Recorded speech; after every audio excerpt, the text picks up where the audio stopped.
Je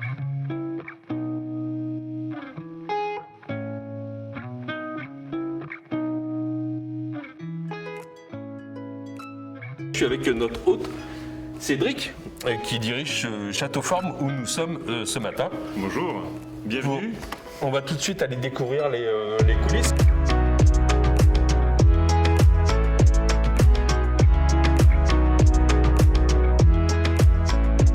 Voilà la régie. Ils sont hyper concentrés, on commence dans quelques secondes. Bonjour. Hey, comment ça va? Valérie est sur scène. Et elle va commencer, Valérie, c'est à toi. dans quelques secondes.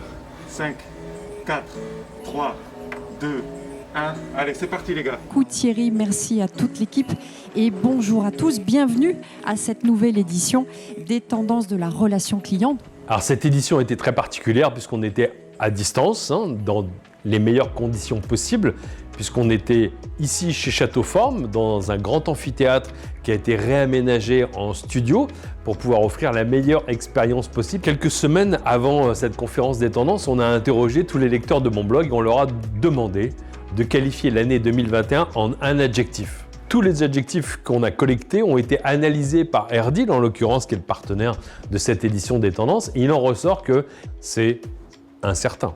Donc l'année 2021 s'annonce incertaine. Les grandes tendances de cette année sont effectivement un peu irriguées avec une influence de la crise qu'on vient de traverser. Nous sommes à la fin de l'année 2020, on a connu cette pandémie mondiale, tout le monde espère en sortir, donc fatalement, toutes les tendances sont vraiment en lien avec ce qu'on vient de vivre. La première tendance, c'est le client sera frugal. On parle de frugalité, d'intérêt pour la simplicité, d'intérêt pour le prix, pour la bonne affaire. Il faut se rappeler que la première motivation des clients, c'est de faire de bonnes affaires. Et pour ça, il y a la réponse notamment des hard discounters en France, qui ont un très grand succès avec des concepts qui sont très très clairs. Il y a la réponse du marché de l'occasion qui se développe, ou d'autres initiatives ici ou là qui sont en résonance avec des attentes du client, des attentes de simplicité, des attentes de prix. La deuxième grande tendance pour l'année 2021, c'est un client fatalement plus attentif. Attentif parce qu'on vient tous de vivre dans les 12 derniers mois de nouvelles règles qui nous sont imposées en l'occurrence par les autorités, mais pour notre santé, pour notre bien-être. Et un des enjeux, c'est de montrer à quel point on veut prendre soin de ses clients, qu'on met en œuvre un certain nombre d'actions. Et puis, deuxième enjeu de cette tendance, c'est valoriser les personnes au service. Certains ont su le faire, mais pour d'autres, c'est un véritable challenge. La troisième tendance, c'est un client distant. On a fait un sondage d'ailleurs pendant cette conférence. Toutes les personnes qui participaient à cette conférence nous ont toutes affirmé à 95% que les canaux de relations à distance étaient en très forte croissance pendant l'année 2020. Et on estime d'ailleurs que ça va continuer, l'adoption de nouveaux canaux digitaux. Donc la relation à distance va s'imposer de plus en plus. L'enjeu, c'est bien d'aider les collaborateurs à adopter les codes de la relation à distance. Et puis finalement, c'est hybrider ces canaux. La crise nous a poussé vers davantage de digital, le drive, l'e-commerce, le dépannage, même la téléconsultation pour les médecins. Donc de nouvelles habitudes et de nouveaux enjeux pour les entreprises. Quatrième tendance, le client sécurisé. Je veux parler de la sécurité parce que c'est un enjeu capital de protection des données. Et puis, dans le quotidien du client en termes d'expérience, l'inscription, le paiement, autant de jalons dans le parcours qui aujourd'hui sont des grands enjeux pour les entreprises qui doivent garantir la sécurité et pour les clients qui veulent quand même conserver une expérience qui soit fluide. Sachant qu'on se connecte entre 1 et 24 fois à un compte, à 24 comptes différents par semaine en moyenne en France, que les actes de piratage sont de plus en plus nombreux, les actes frauduleux aussi, donc tout le monde doit être concerné par la sécurité en 2021. L'avant-dernière tendance, la tendance du client intense. On parle ici de l'intensité en faisant référence à plusieurs livres, aussi aux produits qu'on consomme, entre le chocolat intense, le parfum plus intense, même la lessive plus intense. On nous promet de l'intensité, on n'en a pas toujours.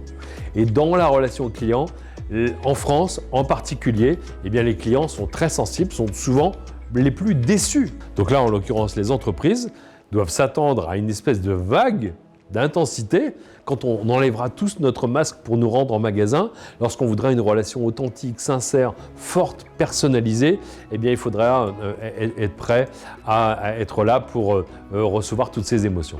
Dernière tendance, eh bien, le client sera polarité. Quand je dis polarité, et quand on l'entend, eh bien, on pense aux opposés, bien sûr. Les opposés qu'on a connus dans l'actualité mondiale, les élections présidentielles, ou entre les news et les fake news. Mais pour les entreprises, bientôt, elles seront projetées dans un univers où il y aura des clients pour et des clients contre. Les entreprises vont devoir se positionner, affirmer un positionnement, pourquoi pas reformuler une ambition ou, comme on l'appelle aussi aujourd'hui, une raison d'être. Donc là, en l'occurrence, on parle de sens, on parle de polémique, on parle d'opposé, on parle du fait que les clients vont se positionner sur des grands débats de société, les entreprises vont devoir se positionner. Voilà la dernière tendance pour l'année 2021. Alors le bilan de cette conférence des tendances de la relation client en 2021, c'est plutôt positif. Et c'était une grande première aussi pour l'Académie du service et le sens du client et nos partenaires Erdil, puisque, comme vous le savez, le contexte actuel qui était incertain nous a obligés à vous accueillir à distance. Et donc, on a tout mis en œuvre pour que l'expérience digitale soit à la fois digitale, mais aussi humaine, à la fois en amont, pendant et même après. On va continuer à vous solliciter, notamment avec le questionnaire de satisfaction et aussi pour prendre de vos nouvelles, parce que ce qu'on aime bien à l'Académie du service, c'est de vous faire vivre des expériences aussi, surtout humaines. Depuis 2008, sur mon blog, chaque année, je fais la liste de toutes les entreprises qui ont reçu un prix, une récompense dans le domaine de la relation client. En 2008, il y avait 35 entreprises différentes.